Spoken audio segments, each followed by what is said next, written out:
사사기 15장, 사도행전 19장, 예레미야 28장, 마가복음 14장. 사사기 15장. 얼마 후 추수 때가 되었을 때 삼손은 염소 새끼 한 마리를 가지고 처갓집으로 가서 장인에게 내가 아내의 침실로 들어가겠습니다 하였으나 장인은 그를 들어오지 못하게 하며 이렇게 말하였다. 나는 정말 자네가 내 딸을 미워하는 줄로 알고 자네 친구에게 딸을 주고 말았네. 그러나 자네 처제가 더 아름답지 않은가? 대신 그 애와 결혼하게. 그러자 삼손은 화를 내며 이번에는 내가 블레셋 사람들에게 무슨 짓을 해도 나에게 책임이 없습니다 하고 말하였다. 그러고서 그는 밖으로 나가 여우 300마리를 잡아 2마리씩 서로 꼬리를 붙들어 매고 그 매듭에 회를 단 다음 거기에 불을 붙여 블레셋 사람의 곡식밭으로 여우를 내몰았다. 이렇게 해서 그는 이미 베어놓은 곡식단과 아직 베지 않은 곡식과 그리고 감람원을 모조리 태워버렸다. 그때 블레셋 사람들이 누구 짓이냐? 하고 묻자 어떤 사람이 딥나 사람의 사위 삼손의 짓이요. 그의 장인이 삼손의 아내를 그의 친구에게 주었기 때문이요 하고 대답하였다. 그래서 블레셋 사람들은 올라가서 그 여자와 그녀의 아버지를 불에 태워 죽였다. 그래서 삼손은 그들에게 너희가 이런 짓을 하였으니 내가 반드시 너희에게 원수를 갚고야 말겠다 하였다. 그러고서 그는 그들을 쳐서 수없이 죽이고 내려가서 에단 바위 동굴에 머물러 있었다. 그러자 블레셋 사람들이 올라와서 유다의 진을 치고 레이 일대를 점유하였다. 그때 유다 사람들이 너희가 무엇 때문에 와서 우리를 치려고 하느냐? 하고 묻자 그들은 삼손이 우리에게 행한 대로 갚아주기 위해서 그를 잡으러 왔다 하고 대답하였다. 그래서 유다 사람 3만 명이 에단 바위 동굴로 내려가서 삼손을 꾸짖었다. 우리가 블레셋 사람의 지배를 받는 줄 내가 알지 못하느냐? 내가 어째서 이런 일을 저질렀느냐? 그들이 나에게 한 대로 나도 그들에게 갚아주었을 뿐이다. 우리가 너를 묶어 블레셋 사람의 손에 넘겨주려고 왔다. 그렇다면 너희가 직접 나를 죽이지 않겠다고 맹세하여라. 좋다. 우리가 너를 묶어 그들의 손에 넘겨주기만 하고 너를 직접 죽이지는 않겠다.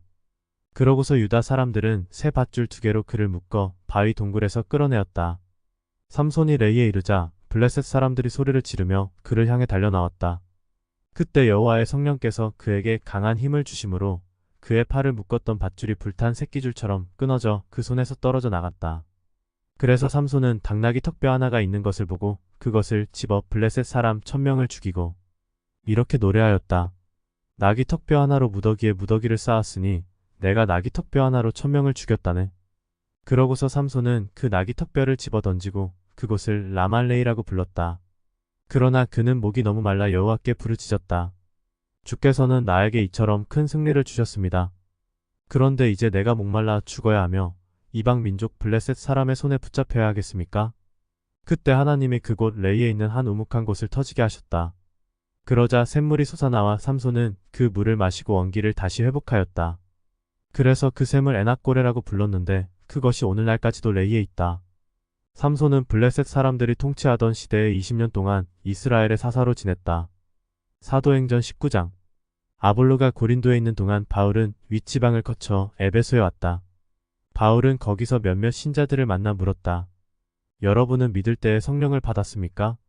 우리는 성령이 있다는 것도 듣지 못했습니다. 그렇다면 여러분은 무슨 세례를 받았습니까? 요한의 세례입니다.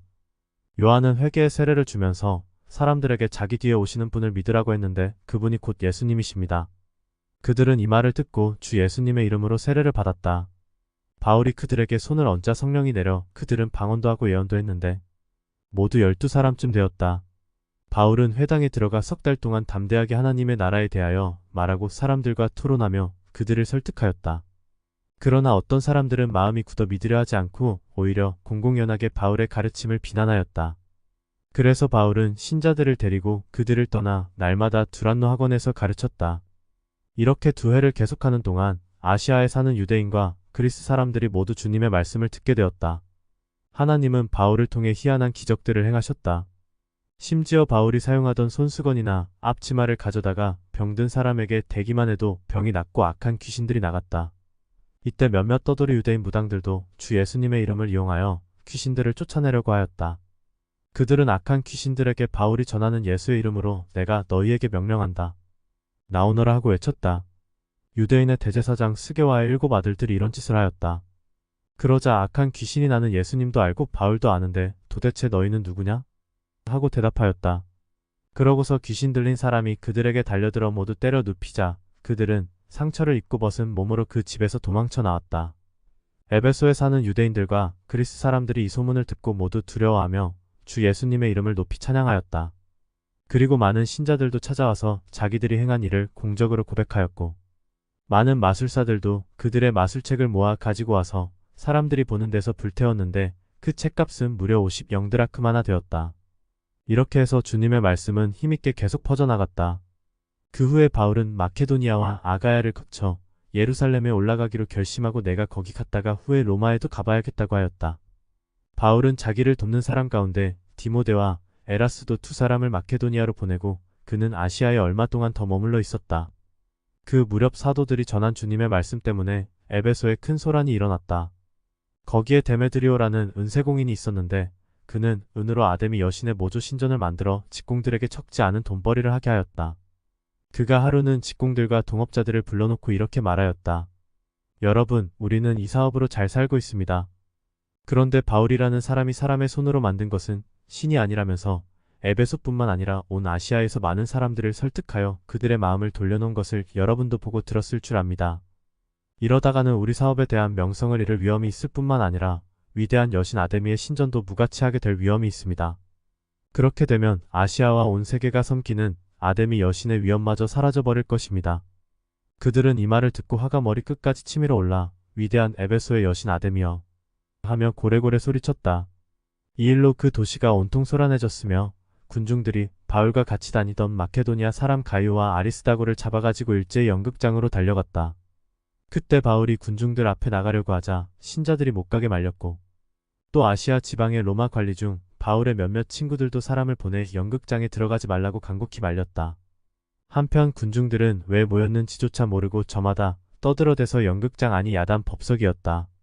그때 몇몇 유대인들이 알렉산더라는 사람을 군중들 앞에 내세웠다. 그래서 알렉산더가 모두 조용히 하라고 손짓을 하며 변명하려고 하였으나 군중들은 그가 유대인이라는 것을 알고 일제히 위대한 에베소의 여신 아데미여 하며 약 2시간 동안이나 외쳐댔다. 마침내 서기장이 나와 군중들을 진정시키고 이렇게 말하였다. 에베소 시민 여러분, 우리 도시가 위대한 여신 아데미의 신전과 하늘에서 내려온 신상의 수호자가 된 것은 모든 사람이 다 아는 일이 아닙니까? 이것은 부정할 수 없는 사실입니다. 그러므로 여러분은 진정하고 경솔하게 행동하지 마십시오. 여러분이 끌고 온 이 사람들은 신전의 물건을 훔치지도 않았고 우리 여신을 모독하지도 않았습니다. 그러므로 데메드리오와 또 함께 온 직공 여러분이 고소할 사람이 있으면 재판할 날도 있고 총독들도 있으니 거기에 가서 고소하도록 하고 그 밖에 다른 문제가 있으면 합법적인 모임에서 해결짓도록 하십시오. 아무 이유도 없는 오늘의 이 소란 때문에 우리가 로마 정부로부터 문책당할 위험이 있습니다. 그렇게 된다면 이 불법 집회에 대하여 우리는 변명할 말이 없을 것입니다. 이렇게 말하고서 그는 군중들을 해산시켰다. 예레미야 28장. 같은 해 곧 시드기야가 유다 왕이 된 지 얼마 되지 않은 해인 시드기야 4년 5월에 기브온 출신인 아술의 아들 예언자 하나냐가 성전에서 제사장들과 모든 백성들이 있는 가운데 나에게 이런 말을 하였다. 전능하신 여호와 이스라엘의 하나님이 이렇게 말씀하셨다. 내가 바빌로니아 왕의 권력을 꺾어버렸다. 바빌로니아의 느부갓네살 왕이 이곳에서 바빌로니아로 가져간 성전의 모든 기구들을 2년 내에 내가 다시 이곳으로 가져오겠다. 또 내가 여호야김의 아들인 유다 왕 여호야김과 바빌로니아로 끌려간 유다의 모든 포로들을 다시 이곳으로 돌아오게 하겠다. 내가 분명히 너희 목에서 바빌로니아 왕의 멍에를 벗겨줄 것이다. 이것은 나 여호와의 말이다. 그때 나는 성전에 서 있는 제사장들과 모든 백성들 앞에서 예언자 하나냐에게 이렇게 말하였다. 아멘. 여호와께서 그렇게 하시기를 나도 바라고 있다. 여호와께서 너의 예언이 이루어지게 하셔서 성전의 모든 기구들을 바빌로니아에서 다시 이곳으로 가져오고 모든 포로들을 다 데려오시기를 진심으로 바란다. 그러나 너는 내가 너와 백성들에게 하는 말을 잘 들어라. 나와 너보다 훨씬 이전에 있었던 예언자들도 옛날부터 여러 나라와 강대국들에 대하여 전쟁과 재앙과 질병을 예언하였다. 그렇지만 평화를 예언하는 예언자는 그의 예언이 이루어진 후에야 그가 참으로 여호와께서 보내신 예언자라는 인정을 받게 될 것이다. 그러자 예언자 하나냐가 나의 목에서 멍에를 빼앗아 꺾어버리고 모든 백성 앞에서 이렇게 말하였다. 이와 같이 여호와께서는 2년 내에 바빌로니아 왕이 모든 나라의 맥에 한 멍에를 꺾어버리시겠다고 말씀하셨습니다. 그래서 나는 그곳을 떠났다. 이런 일이 있은 지 얼마 후에 여호와께서 나에게 말씀하셨다. 너는 하나냐에게 가서 이렇게 말하라. 여호와께서는 내가 나무 멍에를 꺾었으나 대신 쇠 멍에를 만들었다고 말씀하셨다. 너는 전능하신 여호와 이스라엘의 하나님이 하시는 말씀을 들어라. 내가 쇠 멍에를 이 모든 나라에 메어 그들이 바빌로니아의 느부갓네살 왕을 섬기게 하였으니 그들이 그를 섬길 것이다. 그리고 나는 들짐승까지 느부갓네살 왕을 섬기게 하겠다. 그러고서 나는 예언자 하나냐에게 말하였다. 하나냐야, 너는 들어라. 여호와께서 너를 보내지 않았는데도 너는 이 백성에게 거짓말을 믿게 하였다. 그러므로 여호와께서 이렇게 말씀하신다. 내가 너를 지상에서 없애버리겠다. 내가 나에게 반역하는 말을 하였으므로 너는 금년에 죽을 것이다. 그래서 그로부터 2달 후인 그해 7월에 예언자 하나냐는 죽고 말았다. 마가복음 14장. 이틀이 지나면 유월절과 누룩 넣지 않은 빵을 먹는 명절이었다. 대제사장들과 율법학자들이 예수님을 교묘하게 잡아 죽일 방법을 의논하다가 군중들이 난동을 일으킬지도 모르니 명절에는 하지 말자 하였다. 예수님이 베다니에 있는 문둥병자 시몬의 집에서 식사하실 때였다. 한 여자가 아주 값진 나드 향유 한 병을 가지고 와서 깨뜨려 예수님의 머리에 부었다. 그 자리에 있던 몇 사람이 분개하여 무엇 때문에 향유를 낭비하시오? 이 향유를 팔면 300데나리온도 더 받을 텐데 이것을 팔아 가난한 사람들에게 줄 수도 있지 않았소?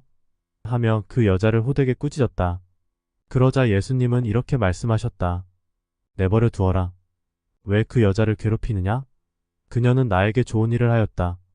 가난한 사람들은 항상 너희와 함께 있으니 마음만 있으면 너희가 언제든지 도울 수 있다. 그러나 나는 너희와 항상 함께 있는 것이 아니다. 이 여자는 내 몸에 향유를 부어 내 장례를 미리 준비했으니 자기가 할 수 있는 일을 다 한 것이다. 내가 분명히 말해둔다. 세상 어디든지 복음이 전파되는 곳에는 이 여자가 한 일도 알려져서 사람들의 기억에 남을 것이다. 그때 12제자 중에 하나인 가룟 유다가 대제사장들에게 가서 예수를 팔겠다고 제안하자 그들은 듣고 기뻐하며 돈을 주기로 약속하였다. 그때부터 유다는 예수님을 넘겨줄 기회를 찾기 시작하였다. 누룩 넣지 않은 빵을 먹는 명절인 무교절의 첫날은 유월절 양을 잡는 날이었다. 그날 제자들이 예수님께 주님이 잡수실 유월절 음식을 어디다 마련할까요? 하고 물었다. 그래서 예수님은 2 제자를 보내며 이렇게 말씀하셨다. 너희가 성 안에 들어가면 물통을 가지고 가는 사람을 만날 것이다. 그를 따라가거라. 그리고 그가 들어가는 집 주인에게 우리 선생님이 제자들과 함께 유월절 음식을 먹을 방을 알아보라고 하셨습니다. 하여라. 그러면 잘 준비된 2층 넓은 방으로 안내할 것이다. 거기서 준비하도록 하여라. 제자들이 성 안에 들어가 보니 예수님이 말씀하신 그대로였다. 그래서 그들은 거기서 유월절 음식을 준비하였다. 날이 저물자 예수님은 12제자와 함께 그 집으로 가서 음식을 잡수시며 내가 분명히 말하지만 너희 중 하나가 나를 팔 것이다. 그 사람은 지금 나와 함께 먹고 있다 하고 말씀하셨다. 제자들이 슬퍼하며 저마다 예수님께 저는 아니지요? 하고 묻자 예수님이 이렇게 말씀하셨다. 12 중에 하나 곧 나와 함께 그릇에 손을 넣는 자가 바로 그 사람이다. 나는 성경에 기록된 대로 죽지만 나를 파는 사람에게는 불행이 닥칠 것이다. 그 사람은 차라리 나지 않았더라면 좋았을 것이다. 그들이 먹을 때 예수님은 빵을 들어 감사 기도를 드리고 떼어서 제자들에게 주시며 자, 받아라. 이것은 내 몸이다 하고 말씀하셨다. 또 잔을 들어 감사 기도를 드리신 후 제자들에게 주시자 모두 그 잔을 돌려가며 마셨다. 그리고 예수님은 이렇게 말씀하셨다. 이것은 많은 사람을 위해서 흘리는 내 계약의 피다. 내가 분명히 말해두지만 하나님의 나라에서 새 것으로 마시는 그날까지 내가 결코 포도나무에서 난 것을 마시지 않을 것이다. 그들은 찬송을 부르고서 감람산으로 갔다. 그때 예수님은 제자들에게 이렇게 말씀하셨다. 너희가 다 나를 버릴 것이다. 성경에도 내가 목자를 칠 것이니 양들이 흩어질 것이다. 라고 쓰여 있다. 그러나 내가 다시 살아나 너희보다 먼저 갈릴리로 가겠다. 베드로가 예수님께 모든 사람이 주님을 버린다 해도 저는 절대로 주님을 버리지 않겠습니다. 하자. 예수님이 베드로에게 내가 분명히 너에게 말하지만 바로 오늘 밤 닭이 2번 울기 전에 내가 3번이나 나를 모른다고 말할 것이다 하셨다. 그러나 베드로는 내가 주님과 함께 죽는 한이 있더라도 절대로 주님을 모른다고 하지는 않겠습니다 하고 큰 소리로 장담하였다. 그리고 다른 제자들도 다 그렇게 말하였다. 그들이 겟세마네라는 곳에 이르렀을 때 예수님은 제자들에게 내가 기도하는 동안 너희는 여기 앉아있거라 하시고 베드로와 야고보와 요한만 따로 데리고 가셨다. 예수님은 몹시 괴로워하시며 그들에게 지금 내 마음이 너무 괴로워 죽을 지경이다. 너희는 여기 머물러 깨어있어라 하셨다. 그러고서 예수님은 조금 더 나아가 땅에 엎드려서 할 수만 있으면 그 고난의 때가 자기에게서 지나가기를 빌며 이렇게 기도하셨다. 아버지께서는 무슨 일이나 다 하실 수 있지 않습니까? 이 고난의 잔을 내게서 거두어 주십시오. 그러나 내 뜻대로 마시고 아버지의 뜻대로 하십시오. 그리고 예수님은 세 제자에게 돌아와 그들이 잠든 것을 보시고 베드로에게 말씀하셨다. 시몬아, 자고 있느냐? 내가 1시간도 나와 함께 깨어 있을 수 없느냐? 시험에 들지 않게 정신 차려 기도하여라. 마음은 간절하지만 몸이 약하구나. 예수님이 다시 가서 같은 말씀으로 기도하신 후 돌아와 보니 제자들이 몹시 피곤하여 또 자고 있었다. 그들은 예수님을 보고 몸둘 바를 몰랐다. 예수님은 세 번째 제자들에게 오셔서 이렇게 말씀하셨다. 아직도 자고 있느냐? 그만하면 됐다. 이제 내가 죄인들의 손에 넘어갈 때가 왔다. 일어나거라 하자. 나를 팔아 넘길 사람이 가까이 왔다. 예수님의 말씀이 미처 끝나기도 전에 12제자 중에 하나인 유다가 왔다. 그리고 대제사장들과 율법학자들과 장로들이 보낸 많은 무리도 칼과 몽둥이를 들고 같이 왔다. 유다는 내가 예수에게 입을 맞출 테니 그를 단단히 붙잡아 가시오하고 미리 암호를 짜둔 후 곧 예수님께 나아와 선생님하며 예수님께 입을 맞췄다. 그러자 그들이 달려들어 예수님을 붙잡았다. 그때 예수님의 곁에 섰던 한 사람이 칼을 빼어 대제사장의 종을 쳐서 그의 귀를 잘라버렸다. 예수님은 그들을 보시고 이렇게 말씀하셨다. 내가 마치 강도라도 되는 것처럼 너희가 칼과 몽둥이를 들고 나를 잡으러 왔느냐? 내가 날마다 너희와 함께 성전에 있으면서 가르칠 때는 너희가 나를 찾지 않았다.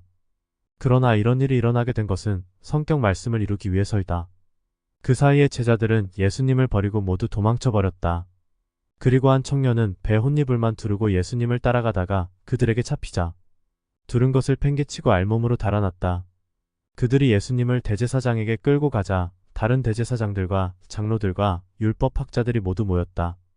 베드로는 예수님을 멀찍이 뒤따라 대제사장의 집들까지 들어가서 경비병들 틈에 끼어 불을 쬐고 있었다.